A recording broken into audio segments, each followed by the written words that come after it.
Bienvenidos a Pulso Geopolítico. El 4 de julio los Estados Unidos de América celebran 250 años de existencia como nación. Hay fuegos artificiales, discursos, desfiles, mezcla de orgullo, también un poco de mitología cuidadosamente construida sobre los grandes aniversarios. Se invocan los nombres de los padres fundadores con la devoción religiosa que los estadounidenses reservan para sus figuras fundamentales. Vamos a escuchar de Jefferson, de Madison, de Hamilton, de Adams, de Washington. Se va a citar la Declaración de Independencia como si fuera un texto sagrado, un documento perfecto, brotado del genio colectivo de una generación excepcional.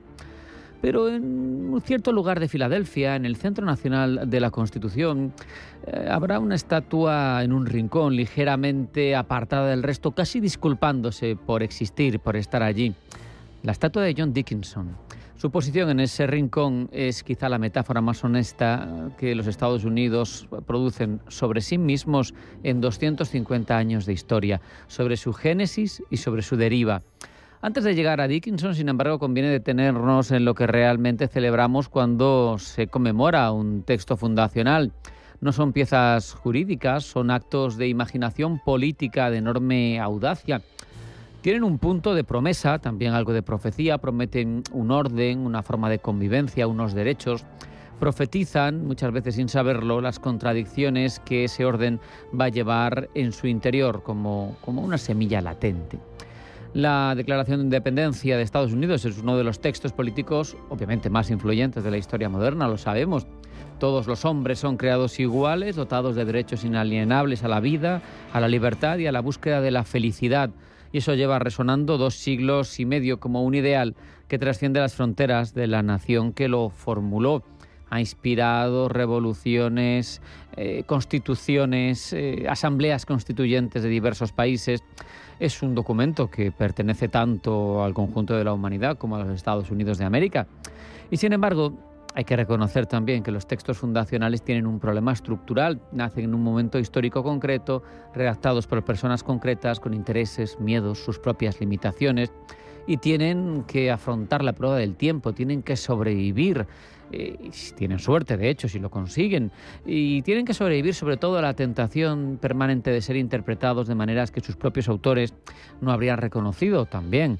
Hay que entender que incluso hay aquellos literalistas que, por otro lado, pueden interpretarlos de tal manera que incluso los propios redactores no lo habrían hecho así en caso de vivir ahora. En el caso estadounidense, esa tensión adopta 2 formas relativamente peligrosas. La primera ya la analizamos aquí hace unos días, que el Poder Ejecutivo empuje contra los límites constitucionales para acaparar más de ese poder.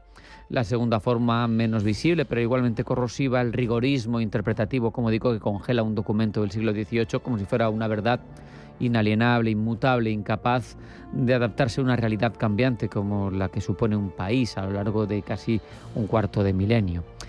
Por ejemplo, no hay que hurgar mucho en los derechos de Estados Unidos para entenderlo. El derecho a portar armas de guerra en las calles de una sociedad del siglo XXI, cuando se interpreta un texto que tenía una lógica a partir de una milicia colonial que no tenía ejército propio en 1776. Es bastante obvio. El marco dentro de una sociedad, dentro del cual una sociedad vive, tiene que evolucionar, tiene que corregirse a sí mismo. Pero también conviene volver a Dickinson, porque allí me parece que la reflexión es más interesante por incómoda.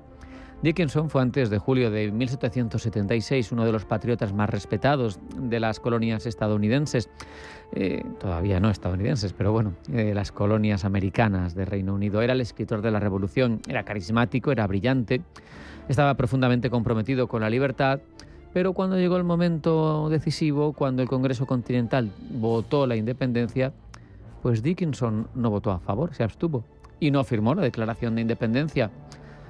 ¿Por cobarde? Pues no, porque pensaba que ese paso en ese momento, de esa manera, era precipitado, era peligroso y no quería fundar una nación nueva sobre el acto de una guerra. Dijo, quedó en su reflexión, no deberíamos fundar un país basado en la guerra. Y eso, que es lo que nos deja Dickinson a lo largo de todo este periplo de vida del texto constitucional estadounidense, es una frase que, vista en perspectiva, adquiere una densidad casi profética, que resulta difícil de ignorar, porque uno se preguntaría, ¿fue Dickinson un cobarde? ¿Fue un hombre sin visión? La historia oficial de Estados Unidos, durante 2 siglos y medio, tiende a relegar su figura a un espacio incómodo. Como digo, no saben muy bien, ¿fue un patriota? Sí. ¿Lo reconocieron sus propios compañeros, padres fundadores? Sí, pero al final no firmó, y eso es un pecado que queda ahí. Pero al final es un fenómeno relevante, una nación que construye su identidad sobre un relato de valentía y ruptura. No sabe muy bien qué hacer con alguien que propuso, en cambio, gradualidad, prudencia, paz. Queda feo, queda poco épico. Pero si analizamos la historia de Estados Unidos en este cuarto de milenio, uno tiene que preguntarse quién tenía razón. Porque después de 250 años hemos visto un Estados Unidos que se ha pasado todo ese tiempo interviniendo militarmente en todos los rincones del planeta, que ha exportado conflictos, que ha financiado golpes de Estado, que ha derrocado gobiernos elegidos democráticamente, que ha invadido países soberanos para extraer sus riquezas, que ha exhibido riquezas sin ningún tipo de pudor, que ha argumentado ideas peregrinas para justificar sus invasiones. ¿Ese es el país que Jefferson y que Adams tenían en mente cuando escribieron que todos los hombres eran iguales? ¿O es quizá el país que Dickinson temía que podía llegar a configurarse si se elegía la guerra como acta de nacimiento? Porque si es así, fue un clarividente. Dickinson no firmó la declaración, pero sirvió a las milicias después de que fuera aprobada. No cambió de bando de ninguna manera. Apoyó la Constitución, gobernó 2 estados. A su muerte, Jefferson dijo de él que era una de las grandes figuras de la Revolución. Pero él sostuvo con coherencia que ese primer acto importaba, no solo estratégicamente, sino moralmente, porque los países, como las personas, tienden a reproducir a lo largo de sus vidas los patrones que establecen en su origen. Quizá, visto en retrospectiva, valga la pena reservar un momento de reconocimiento, de silencio quizá, para el hombre del rincón, el que no quiso firmar, el que entendió antes que nadie que una nación que nace de la guerra siempre tendrá la tentación de volver a ella. Tenemos que preguntarnos, 250 años después, con 250 años de historia a nuestras espaldas, si no le han dado esos años, a su pesar, más razón de la que nadie quiso reconocerle en vida. En cualquier caso, reconociendo las virtudes de ese texto y de los padres fundadores, hay que reconocer también las de aquel que no quiso firmar y que no quiso edificar su nación a partir de una guerra. Hacemos un alto en el camino a la vuelta de información geopolítica que elabora Blanca del Tronco. No se vayan porque sigue Pulso Geopolítico.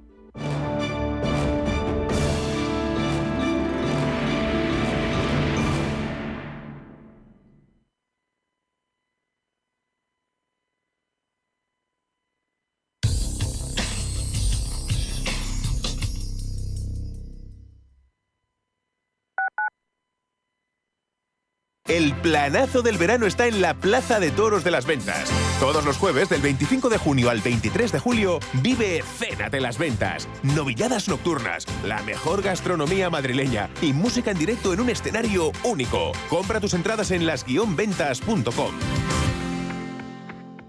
¿Sabía usted que unos pies con problemas pueden paralizar nuestro ritmo de vida? Le proponemos una solución indolora, con una mínima incisión y con anestesia local aplicando las técnicas más avanzadas en cirugía del pie. Clínica Jiménez, calle Alcalá 378. Diagnóstico gratuito, 91 367 0071. Centro reconocido y autorizado por la Consejería de Salud y la Comunidad Económica Europea. 91 367 0071. En Grupos Eneas ayudamos a promotores inmobiliarios con problemas de financiación. Buscamos soluciones reales y adaptadas para cada proyecto. Llama al 91 639 0347 o entra en seneas.com. Gracias, Grupos Eneas. Nicolasa vuelve a Madrid, el restaurante de las grandes mesas de poder. Políticos, empresarios y miembros de la familia real han disfrutado de su sabrosa cocina vasca. Y ahora puedes hacerlo tú. Ven a probar su producto de temporada y las recetas de siempre con el sabor del norte en un entorno elegante y discreto en la calle Velázquez 150. Reserva tu mesa en restaurantenicolasa.com o llamando al 910 86 47 92. Siéntete como un rey en Nicolasa. Radio Intereconomía. Información económica en estado puro. La radio no te rastrea. La radio no comercia con tus datos. La radio es de verdad. Intereconomía.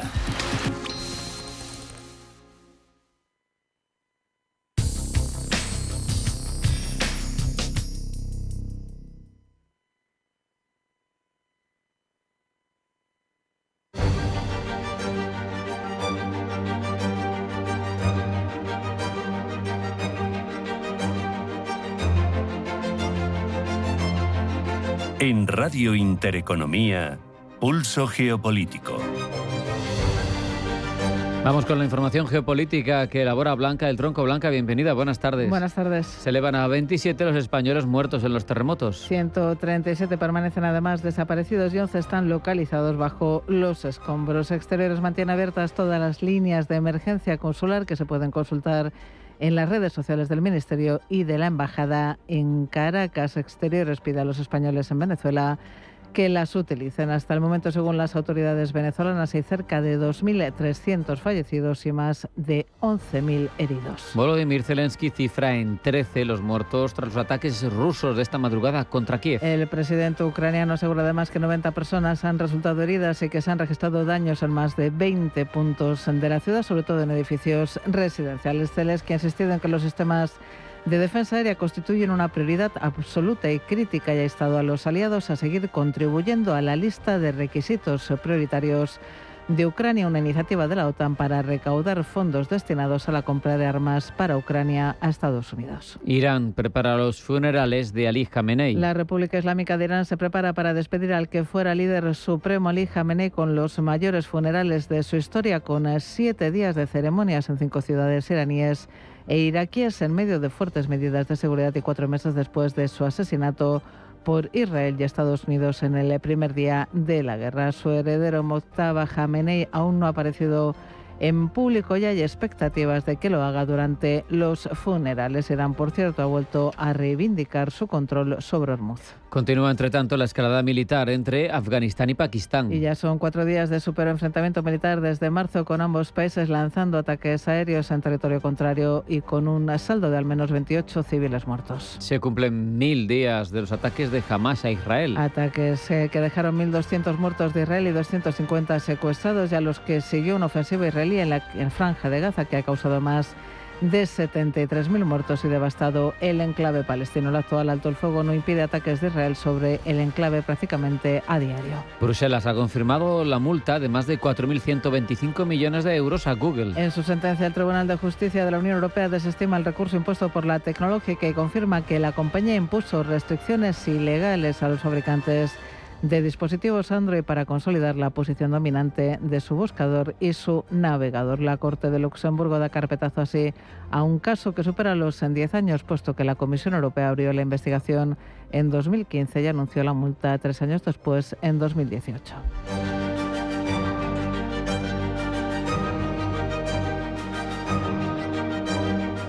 En Radio Intereconomía, Pulso Geopolítico. Presenta Rafa Jiménez. Profundizamos ya, Blanca, en todas estas informaciones. La noche en Kiev se ha visto interrumpida por explosiones que han hecho blanco en edificios residenciales y en un hotel. Rusia ha bombardeado la capital ucraniana con drones y misiles, ataque, ha dicho el presidente ucraniano Volodymyr Zelensky, que ha causado 13 muertos y 90 heridos. Se han registrado daños además en 20 puntos de Kiev, principalmente en edificios residenciales. En este contexto, el presidente ucraniano ha insistido en que el equipamiento de defensa aérea constituye una prioridad absoluta y ha instado a los aliados a seguir contribuyendo a la lista de requisitos prioritarios de Ucrania, una iniciativa de la OTAN creada para recaudar fondos destinados a la compra de armas para Ucrania a Estados Unidos. Rubén Gil. La lista de requisitos prioritarios de Ucrania se ha convertido en el mecanismo central para sostener el envío de armamento estadounidense a Kiev y esta semana ha vuelto a estar en el centro del debate en la OTAN. El embajador de Estados Unidos ante la Alianza Atlántica, Matthew Whitaker, ha garantizado que Washington mantendrá su política de vender armamento a sus aliados para que estos lo trasladen a Ucrania. Estados Unidos no va a desaparecer. Vamos a seguir haciendo lo que estamos haciendo y esperamos que nuestros aliados se unan a nuestro esfuerzo, decía.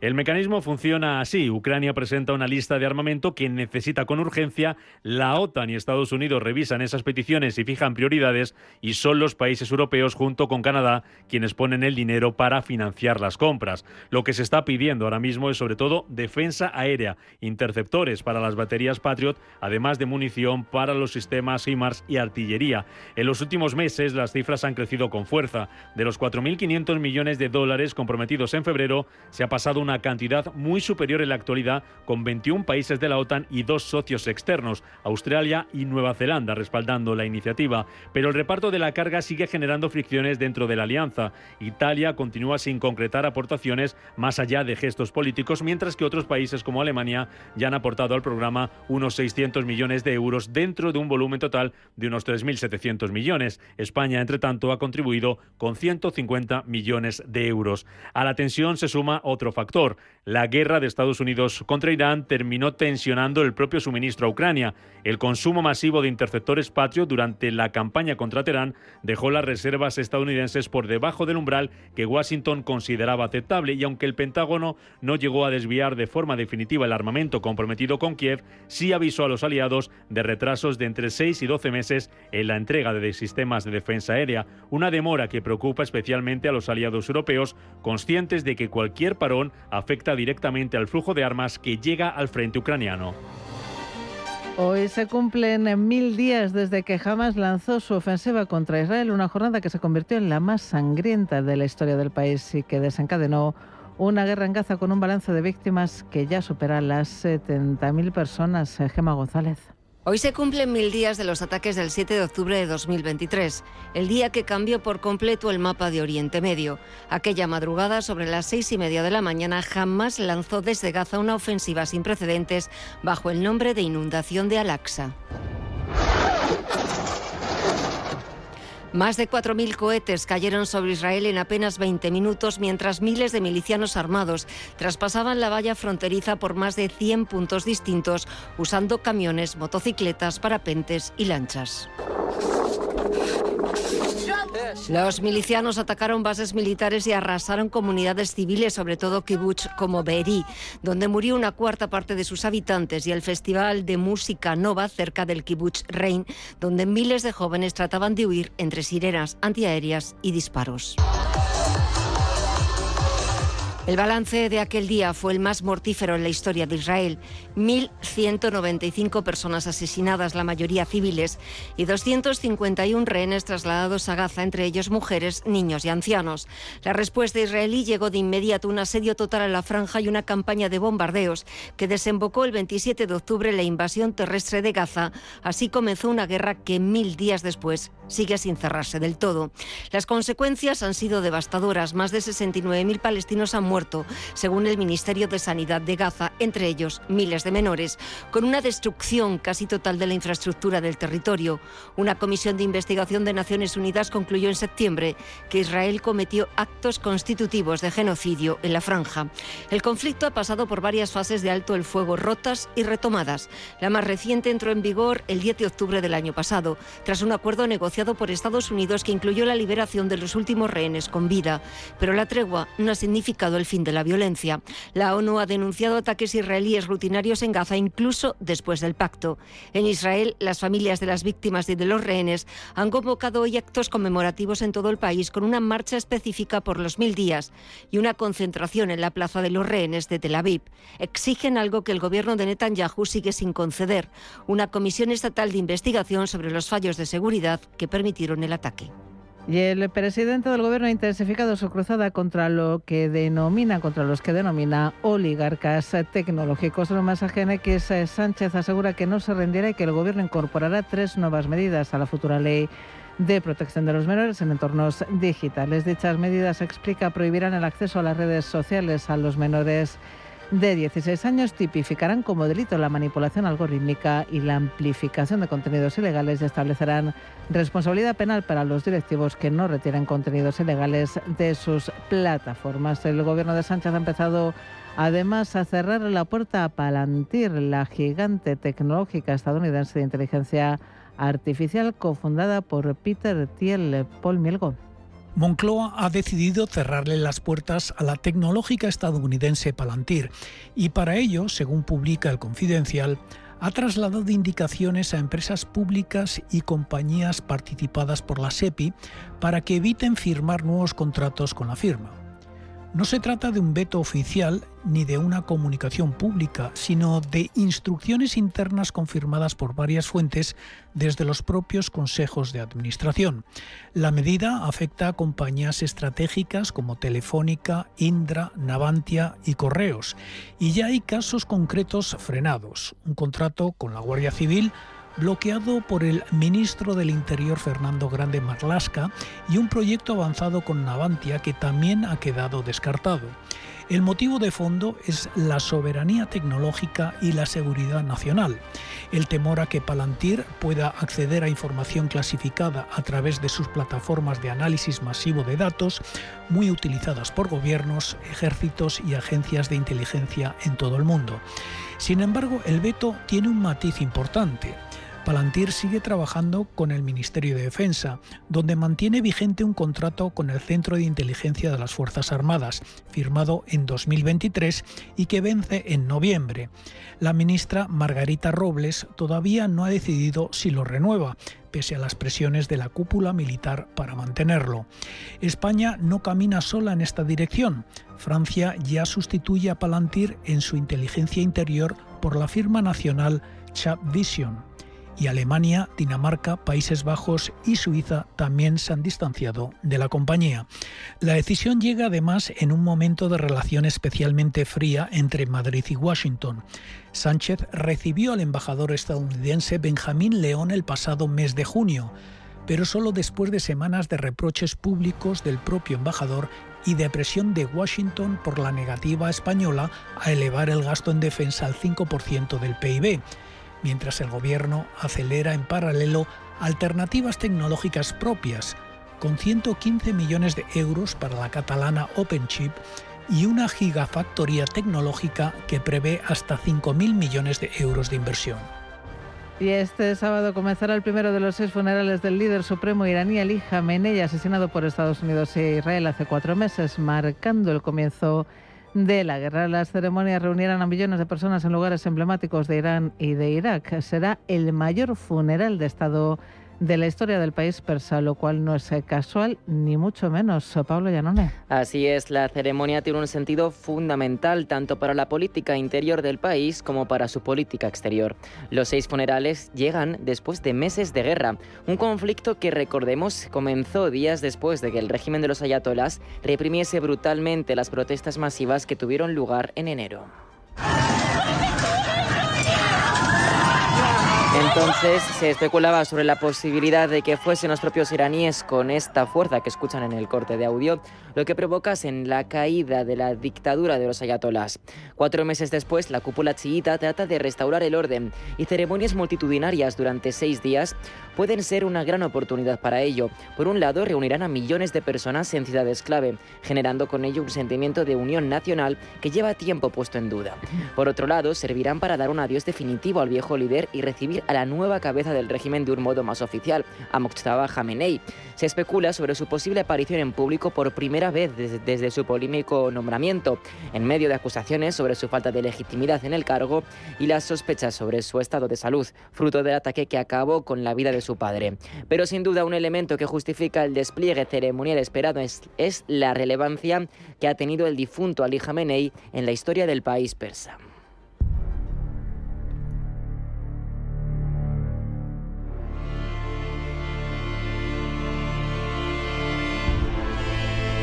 Ha sido el símbolo del chiismo durante más de 36 años. Fue el sucesor directo del fundador de la República Islámica, el ayatolá Ruhollah Khomeini. Su llegada al poder tuvo paralelismos con los desafíos que afronta el actual líder supremo. Y es que sobrevivió a un atentado en 1981 que le dejó el brazo derecho paralizado y fungió como presidente de Irán durante la dura guerra contra Irak, hasta ser nombrado como líder supremo finalmente en el año 1989. Él mismo reconoció en su momento que no merecía ese cargo, y es que igual que su hijo Mojtaba, inicialmente no ostentaba el rango teológico chiita necesario. Sin embargo, su experiencia como presidente y el deseo de su antecesor le dieron la legitimidad política suficiente para que la Constitución fuese enmendada de urgencia, eliminando así el requisito de ser un gran ayatolá. Si no hubiese llegado al cargo, quizá Irán no sería a día de hoy lo que es. Ali Khamenei es considerado el verdadero arquitecto del régimen tal y como lo conocemos.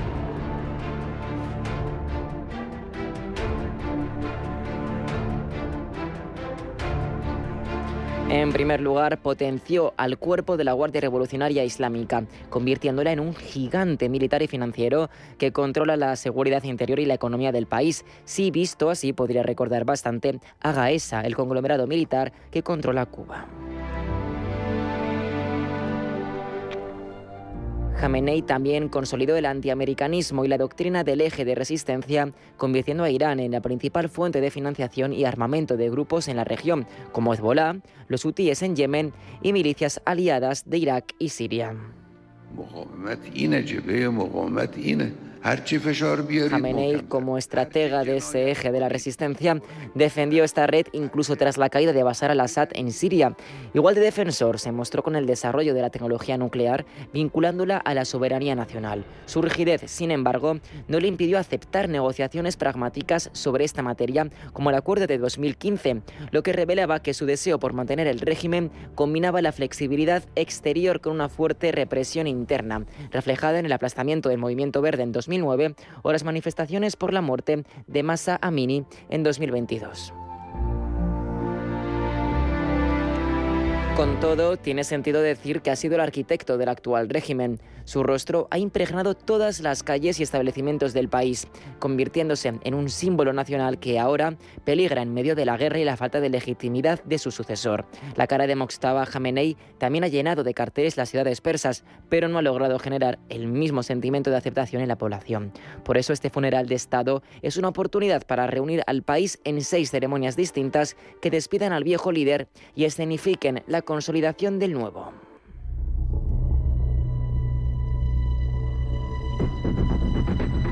Comenzará el sábado en Teherán. El lunes el cortejo recorrerá la capital y se trasladará a la ciudad religiosa de Qom. El miércoles irá a Irak, país de mayoría chiita, en el que Teherán ejerce una influencia bastante relevante. Finalmente, Khamenei será enterrado el jueves en la urbe sagrada de Mashhad, en el noreste del país, en el mausoleo del imán Reza, el octavo imán del chiismo. En clave geopolítica, el funeral servirá para potenciar la imagen de poderío del país. Cruzar la frontera de Irak es ya de por sí un modo de transmitir esa sensación de unión regional tras meses de duros enfrentamientos con los estados del Golfo Pérsico. Pero además, se espera que diversos países estén presentes en la ceremonia. Según el medio iraní Press TV, ya habrían llegado más de 30 representantes de naciones de todo el mundo, entre ellas Pakistán y Georgia. China también ha anunciado que enviará al vicepresidente de la Asamblea Popular Nacional. Mientras Irán evita ser visto como un país aislado, mandará además un mensaje de venganza velada tras el tortuoso acuerdo de paz con Estados Unidos. El líder supremo Ali Khamenei se prepara para descansar en paz, pero el Consejo Supremo de Seguridad Nacional de Irán ya ha advertido de que los autores de los crímenes contra el líder mártir recibirán su merecido en el momento oportuno y a manos de elementos justos.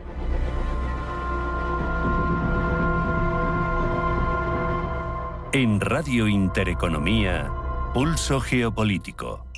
Anchoas Codesa, calidad, artesanía y dedicación definen nuestra serie limitada, elaborada con la mejor pesca del Cantábrico y hecha 100% en Cantabria. Garantizado. Encuéntralas en tu tienda especializada de confianza. Anchoas Codesa, maestros conserveros desde 1976. Anchoas Codesa, de la mar a la buena mesa. Fuego. Para evitarlo, necesitamos tu ayuda. En tu trabajo, toma medidas preventivas. Disfruta del entorno de manera responsable y siempre consulta el índice de riesgo de incendio. Grábatelo, pero no a fuego. Entre todos, podemos evitarlo. Gobierno de Aragón. Si te gusta el séptimo arte, Vivir de Cine es tu programa. Dirigido y producido desde Hollywood por José Ignacio Cuenca y presentado por María Ayer.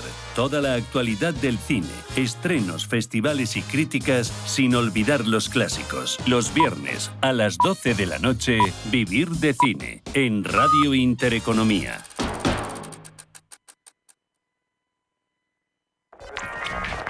La radio no sabe dónde estás, pero tú siempre sabes dónde encontrarla. La radio es auténtica. Intereconomía.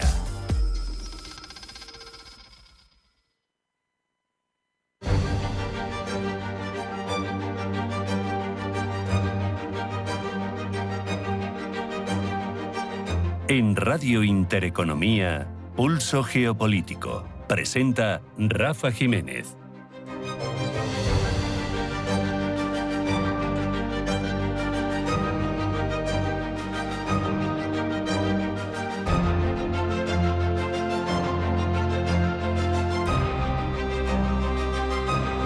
Mientras gran parte de la atención internacional se concentra en conflictos en marcha, pues como Ucrania, algunos que van y vienen, como el de Oriente Medio, o lo que está sucediendo en torno al Indo-Pacífico, Estados Unidos, sabemos, además de mirar y de tener un ojo vigilante en el eje Asia-Pacífico, ha apostado por reforzar el control de su zona de influencia, lo que ellos llaman su propio hemisferio.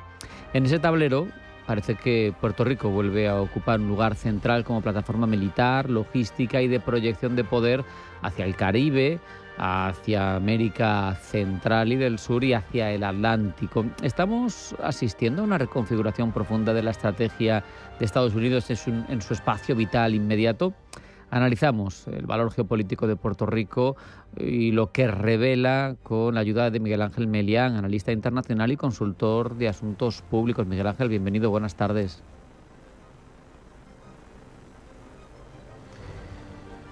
No tenemos ahora de momento a Miguel Ángel, que lo teníamos hace un momentito conectado, pero que ha tenido que tener algún problema, es lo que tiene hablar a distancia. Cuando hacemos estas conexiones, pues en este caso obligada, nos atiende desde Canarias Miguel Ángel, que es donde habitualmente se localiza, pues corremos este riesgo. En cualquier caso, de lo que vamos a hablar en breve, en cuanto podamos recuperar la conexión, vamos con él, es Miguel Ángel, bienvenido, buenas tardes.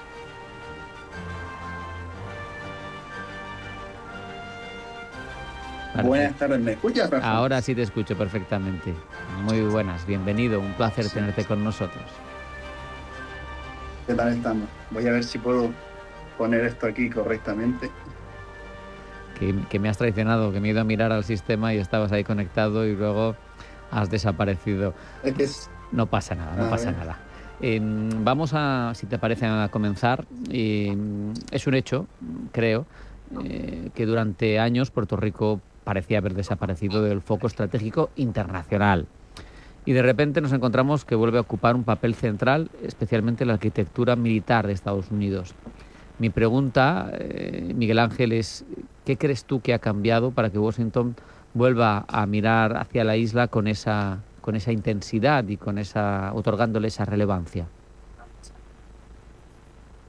Pues actualmente, Rafa, creo que responde básicamente a esta nueva adquisición de importancia de Puerto Rico para Estados Unidos, ese cambio doctrinal que vimos en la última estrategia de seguridad nacional de Estados Unidos, en la que sitúa el hemisferio occidental como una de las prioridades estratégicas justamente para esa nueva potencia estadounidense que quiere construir Donald Trump. Y por tanto, en ese imaginario, Rafa, en ese imaginario donde un Estados Unidos fuerte se basa principalmente en una fortaleza en el hemisferio occidental, Puerto Rico actúa en este caso como un pilar clave, como una plataforma de proyección estratégica hacia todos estos territorios. Y por tanto, esa importancia que vimos, esta diferencia muy clara respecto al primer mandato de Donald Trump, se ve justamente en cómo Donald Trump ahora sí quiere volver a situar el foco respecto en esta isla. Y tan por más directa, campo, sobre todo el tema de la militarización y también en el desarrollo económico que le interesa también, por supuesto, al propio Estado de Puerto Rico. De hecho, ha reforzado y reabierto instalaciones militares como Roosevelt Roads, cerrada hace 2 décadas. Nos hablabas de la estrategia en su hemisferio, como lo llaman ellos. Cualquiera, en este caso, la primera alusión que tiene mental, la primera referencia es la doctrina Monroe. Ahora se habla de doctrina Donroe. ¿En qué cambia la doctrina Monroe respecto de lo que quiere Trump? ¿Cuál es el matiz, si es que lo hay, o solamente es operación de imagen, que en el caso de Donald Trump muy a menudo obedece a esas razones?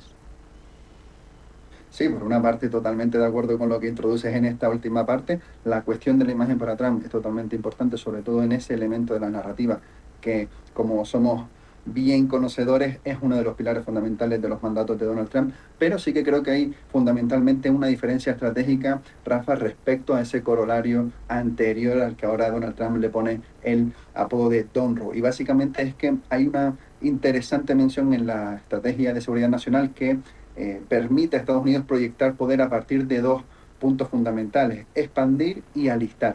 Y ahora estamos viendo cómo esa doble estrategia de expandirse se está viendo también impulsado o beneficiada por esa ola del electoral que está beneficiando a todos aquellos candidatos más favorables a Donald Trump, y por otra parte alistar a todos aquellos países que se quieran sumar al barco estadounidense y situar a Estados Unidos como un faro estratégico a nivel de aliados geopolíticos para eliminar a potencias como pueden ser Rusia o China e incluso Irán en algunos países. Rafa, aprovecho para introducir ese hilo, y por tanto vamos a ver un Estados Unidos cómo va a intentar seguir presionando en términos, por supuesto, tanto de comercio como acuerdos comerciales, económicos y también militares, que también está haciendo varios acuerdos. Por ejemplo, el último lo tenemos con Perú, que hubo cierta polémica respecto a esa adquisición, pero también con estados como Colombia, Ecuador, El Salvador, y por tanto yo creo que la diferencia fundamental respecto a la primera doctrina Monroe es que va acompañada de muchos más medios. Y también, Rafa, un último apunte que obedece a una idea de un teórico como Alfred Mahan, que se basaba básicamente, y hoy lo vemos de absoluta actualidad geopolítica, en cómo el control de los pasos oceánicos es importantísimo en términos geopolíticos para controlar e influenciar en toda esta zona geopolítica que, como digo, es uno de los pilares propuestos por la propia Estrategia de Seguridad Nacional de Estados Unidos. Precisamente, si nos ceñimos a la parte puramente militar, el Comando Sur ya tiene 15.000 efectivos desplegados en la región, mucha presencia en Puerto Rico, y si nos vamos a la parte geográfica que tú mencionabas, tiene una posición privilegiada, una zona física privilegiada geoestratégicamente, en lo físico, que convierte a Puerto Rico en una pieza valiosa para el Pentágono, Miguel Ángel. Pues actualmente, Rafa, y lo podemos ver justamente en la última intervención de la Operación Lanza del Sur respecto a Maduro, es esa posición geográfica que le permite ser una puerta de entrada estratégica a los estados principales del Caribe y también como proyección hacia el Atlántico Oriental. Por tanto, estas 2 cuestiones son fundamentales en esa importancia geopolítica y geoestratégica para Estados Unidos, que, como bien dices, por ejemplo, un elemento indicador de esa importancia que está otra vez recobrando esa fuerza es la reapertura de Roosevelt Roads, una base que tiene su origen en 1943 y fue cerrada progresivamente a partir de 2004, cuando ya se finalizó esa Guerra Fría y se apostaba por una política más de desmilitarización como tal.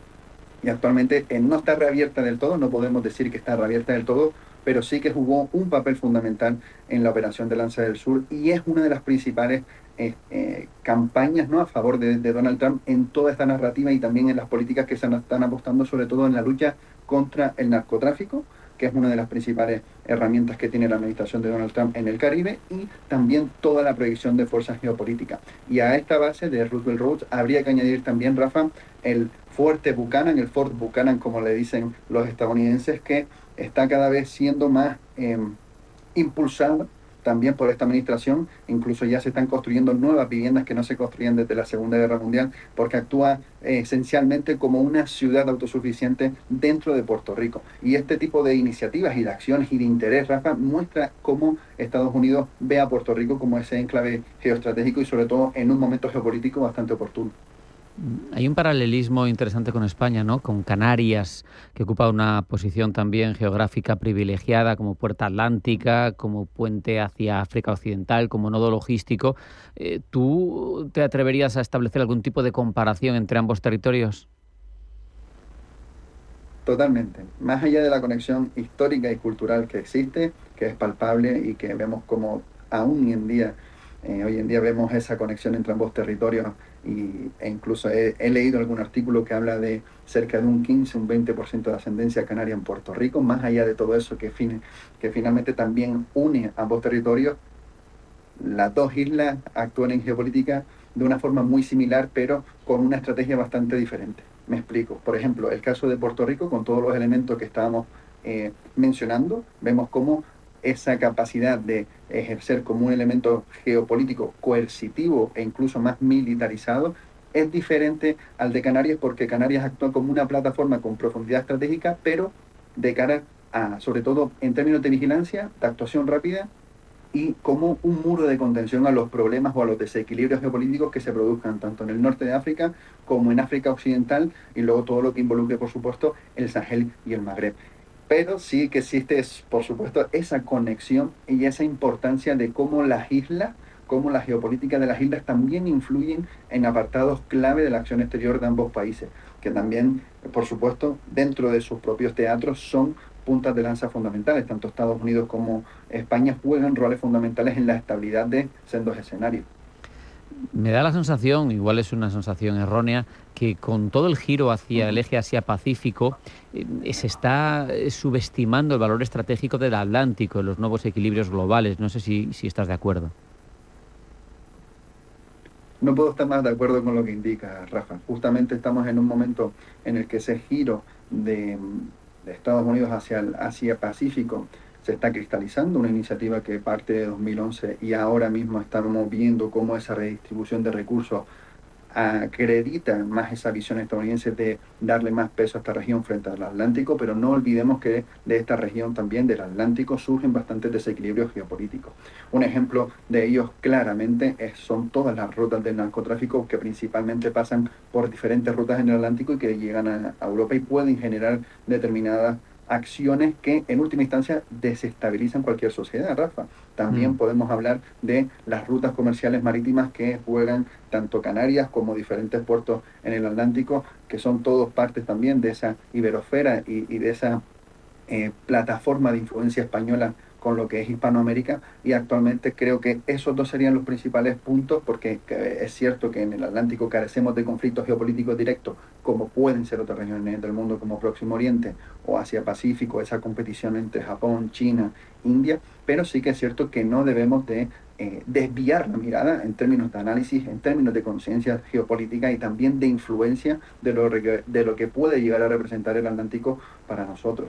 Y un último ejemplo, vemos cómo España, ahora que Mercosur está bastante en boga dentro del debate político europeo, tiene que ejercer una función fundamental a la hora de acercarse a estos países. Y vemos como sin cierta estabilidad en el Atlántico no se puede ejercer ese tipo de factores o ese tipo de papeles, y por tanto todo lo que pasa en el Atlántico también influye en la política europea. Y aquí te recojo el guante de la pregunta anterior, Rafa. Canarias es frontera sur de la Unión Europea, de la OTAN y también de España, así que tenemos todo ese conjunto de elementos que aplica y da importancia a lo que estamos hablando. Sabemos, te hemos escuchado, que hay importancia en una de sus cruzadas para Estados Unidos, la lucha contra el narcotráfico, que en muchos países de la zona puede ser una realidad a partir de esa presencia. Pero yo te preguntaría qué peso tiene la dimensión atlántica en la ecuación militar estadounidense, porque sabemos que, lo que digo, en la lucha contra el narcotráfico es relevante, en lo geoeconómico quizá hasta también, porque bueno, el espacio que ocupas tú no lo ocupan tus rivales, también lo has mencionado tú antes, espacios anteriormente ocupados por China, por Rusia, hasta por Irán, pero Exacto. ¿Hay atribuciones militares? Quiero decir, ¿hay despliegue militar? ¿Hay conciencia militar de esa zona también por parte de Estados Unidos? Actualmente la hay y creo que va a ir adquiriendo mucho valor con el paso del tiempo en términos progresivos. La cuestión, Rafa, en la que quiero situar también el foco es qué pasará después de Donald Trump. Si el próximo presidente o la próxima administración le va a dar tanta importancia al hemisferio occidental como se la está dando actualmente Donald Trump. Porque claro, también la estructura de la propia administración con un secretario de Estado con ascendencia cubana marca la línea de la política exterior estadounidense. Y si sigue o en la próxima administración estadounidense logra tener cierta continuidad en este campo, sí considero que vamos a ver progresivamente una militarización de la zona, sobre todo con un mayor despliegue de Estados Unidos como ese policía en términos negativos y ese faro a nivel positivo con lo que comentábamos antes en términos de comercio, en términos de acuerdos económicos y toda la cooperación que pueden tener con diversos países también en materia energética, pues considero que sí, que va a ser una región vital para los intereses de Estados Unidos y va acompañada, por supuesto, de esa militarización y de cada vez más de un protagonismo mayor de ese comando del sur que citabas también en la introducción y que próximamente vemos cómo puede volver a ser protagonista en caso de que se produzca alguna acción con Cuba. Así que creo que estamos tratando temas que son fundamentales y sobre todo para el devenir de la región donde esta militarización va a ser clave. Hace unos meses pasaba por este mismo programa precisamente Jennifer González Colón, la gobernadora de Puerto Rico, y le preguntábamos, más allá de las cuestiones económicas, mucho del protagonismo del viaje por el que venía se relacionaba con ello, le preguntábamos por la propia idiosincrasia de Puerto Rico en su incardinación dentro de Estados Unidos. Porque una diferencia clara, si hacemos la analogía entre Canarias y Puerto Rico, es que Canarias es una comunidad autónoma, con plenos derechos, con igualdad, que vota el presidente del gobierno, que tiene representación en las Cortes Generales, pero Puerto Rico no. Puerto Rico es un Estado libre asociado, Puerto Rico no tiene derecho a tener votaciones para elegir al presidente, tiene 2 diputados en la Cámara de Representantes, pero que son personajes solamente con voz, pero no con voto, es decir, pueden ser oídos, pero no contribuyen con sus decisiones a votar nada de la legislación estadounidense. Aquí hay una asimetría tremenda respecto de nuestro caso y no sé en qué medida puede mantenerse así el statu quo o no, si cambiará, porque al final con un presidente tan expansionista como este, que quiere lograr atribuciones, que quiere Canadá, que quiere Groenlandia, pues el Estado 51 podía ser perfectamente Puerto Rico, que lleva así tantos años, ¿no?, como libre asociado. Exactamente, y justamente del debate que hemos tenido en los últimos meses acerca de Groenlandia, Puerto Rico ha estado despejado de la ecuación cuando es prácticamente lo que estás indicando. Puerto Rico lleva aspirando prácticamente a ser el Estado 51 desde que en 1917 son ciudadanos de Estados Unidos con esta ley Jones que cambia por completo el panorama, aunque también respondía, Rafa, a intereses militares en este sentido también por el contexto global. Pero claro, estamos hablando de una asimetría total que se representa en toda la estructura de Puerto Rico. Casi toda la estructura de desarrollo económico y social depende de los avances que se hagan en Washington. Por lo tanto, ya partiendo de esa relación asimétrica de base, es muy difícil que un territorio a nivel social puede estar cohesionado, pero si las élites políticas responden a intereses de un Estado del que son parte pero no pertenecen a Estados Unidos, pues tenemos esa digamos, desequilibrio en términos de intereses que quieran o no produce obstáculos al desarrollo de la isla. Y también habría que añadir, Rafa, esa preocupante falta de cohesión a la hora de decidir qué quiere ser Puerto Rico, porque se han celebrado 6 plebiscitos no vinculantes, solamente consultivos en Puerto Rico respecto a qué tipo de forma jurídica respecto a Estados Unidos debería adoptar la isla. Y hemos visto como una caída de la participación a lo largo del tiempo es a raíz de esa falta de acción posterior a estos mismos referéndums o plebiscitos, porque al final, Rafa, si Estados Unidos no es capaz de concederle esa capacidad o atribuirle esa personalidad jurídica a la hora de poder participar en las leyes y en la propia legislación estadounidense, si no están en territorio estadounidense, se produce una relación asimétrica de facto que impide determinados progresos de la isla, y lo hemos visto en ejemplos tan drásticos como el huracán María hace casi una década u otros fenómenos también temporales o climáticos que afectan a la isla y que al fin y al cabo, en última instancia, Rafa, dependen del interés de Estados Unidos. Y aquí justamente se produce esa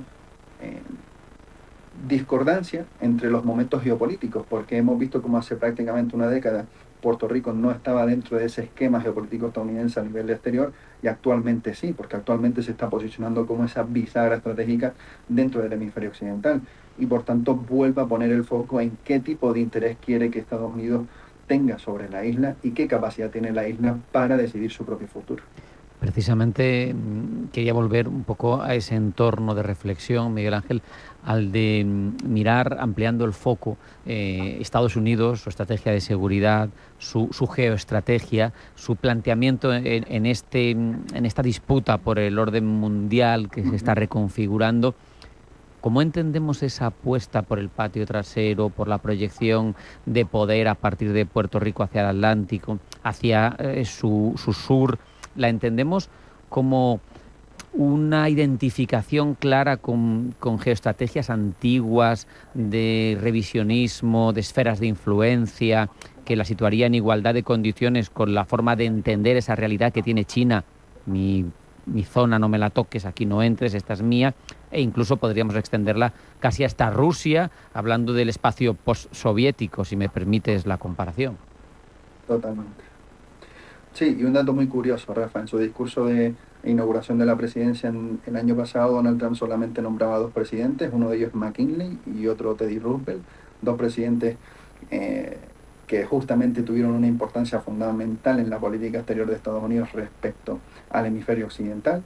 McKinley fue conocido porque era el presidente que estaba bajo liderazgo de Estados Unidos cuando se hace con territorios tan importantes como Puerto Rico, como Filipinas, como Guam, aunque no lo logra hacer del todo con Cuba. Por tanto, aquí tenemos ese primer elemento, ese anclaje histórico de lo que estás indicando en tu introducción, de esa importancia revisionista que quiere volver a aplicar a Estados Unidos a lo que es la región que la abandonó prácticamente en las últimas 2-3 décadas y permitió que se generase un vacío que fuese aprovechado por otras potencias.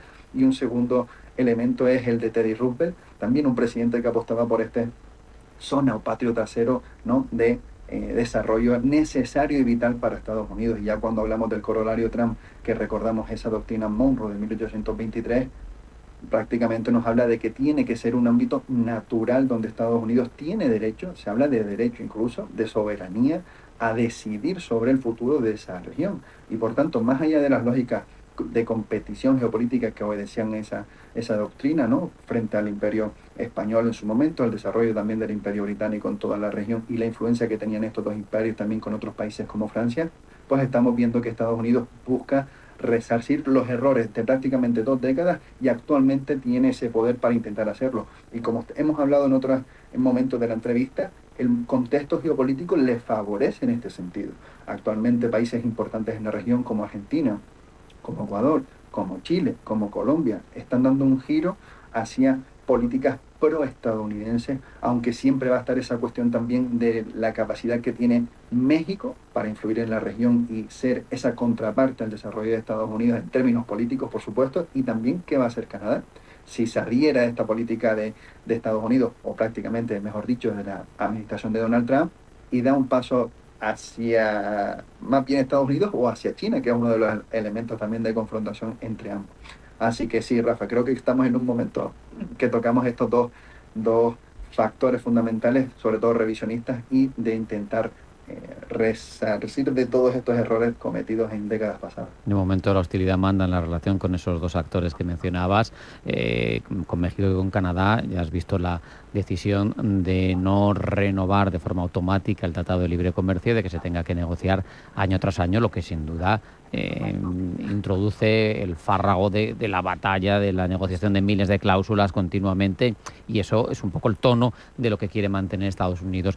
Pero déjame que ahonde, que vamos terminando, pero tenemos tiempo todavía, esa proyección que decíamos, Estados Unidos con Puerto Rico, el Atlántico. Sabemos que hacia Venezuela, nos guste o no, o le guste a la gente o no, los recursos eran lo más importante.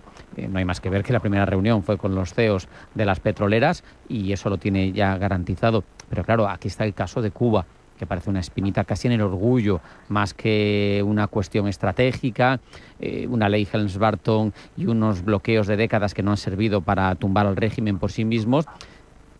hasta qué punto el hecho de un secretario de Estado de origen cubano, y no sabemos quién será el sucesor, si Vance o Marco Rubio, podría condicionar la política hacia la isla en función de que uno, que va más cercano a los tecnoligarcas, decidiera en su momento retirar y replegar velas, o el otro profundizar. Pues creo que se va a definir según cómo se defina esa carrera entre J.D. Vance y Marco Rubio, que actualmente lo estamos viendo prácticamente en todos los escenarios geopolíticos en los que está inmerso Estados Unidos. Y un caso bastante paradigmático es el de Irán, donde vemos a un Marco Rubio negociando sobre todo la plataforma de negociación Israel-Líbano, y por la parte de J.D. Vance directamente con los iraníes, sin unos resultados tan destacables desde mi punto de vista en términos geoestratégicos como los de Marco Rubio.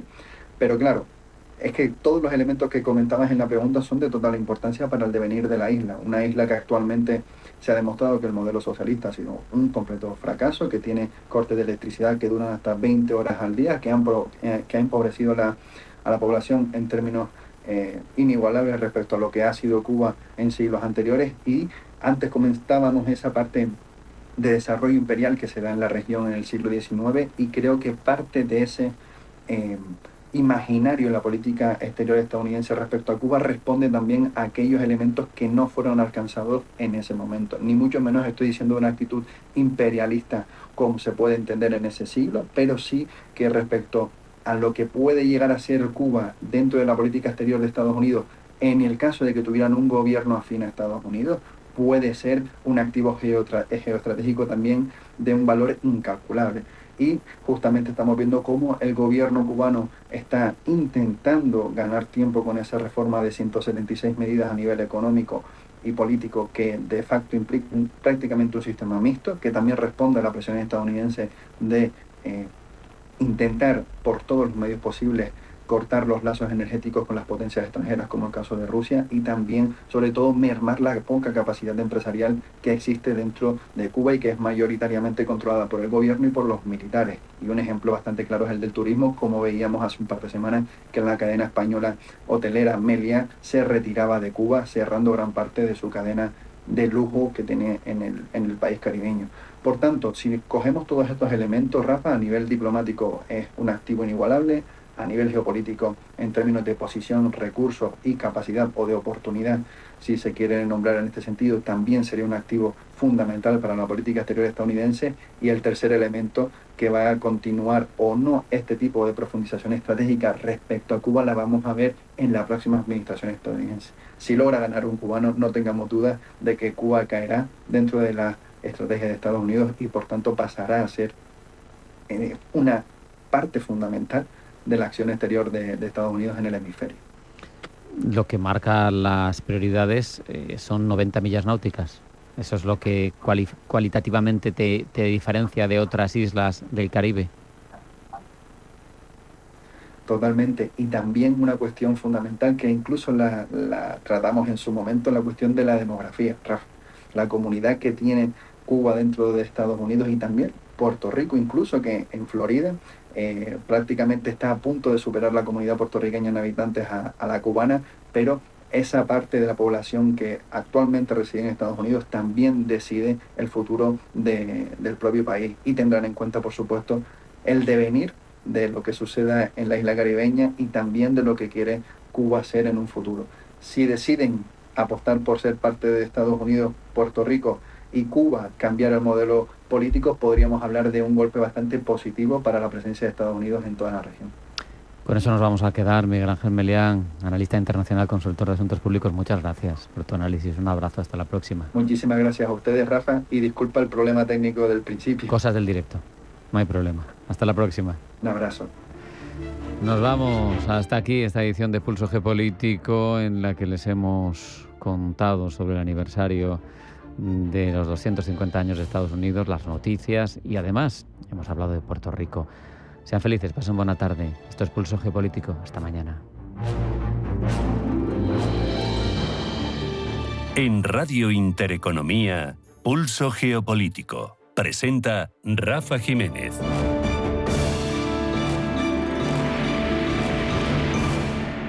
Descubre la noche más desconocida del centro de Madrid en Gran Hotel Inglés. Todos los jueves, viernes y sábados disfruta de tapas y bocados para compartir, cócteles de autor y música en vivo en pleno barrio de las letras. GranHotelInglés.com, tu hotel de lujo en Madrid. Descubren células madre. Arranca 1995. Llega la inteligencia artificial. La sociedad avanza y la publicidad con ella. Por eso en Autocontrol, anunciantes, agencias y medios, llevamos más de 30 años evolucionando para seguir cuidando de que la publicidad que recibes sea leal, legal, honesta y veraz. Autocontrol, por una publicidad responsable. Radio Intereconomía es la mejor plataforma para dar a conocer, relanzar y poner voz a su empresa. Nuestro equipo comercial le asesora para conseguir sus objetivos. Contacte con nosotros. Teléfono 91 999 2121 y en el mail comercial@intereconomia.com. Radio Intereconomía, la radio de las empresas. Geopolítica, mercados, bancos centrales. Los temas más candentes que impactan en la economía mundial están en Visión Global. Cada tarde de lunes a viernes a las 7 con Marta Isern. Visión Global. Marcamos la diferencia. Radio Intereconomía.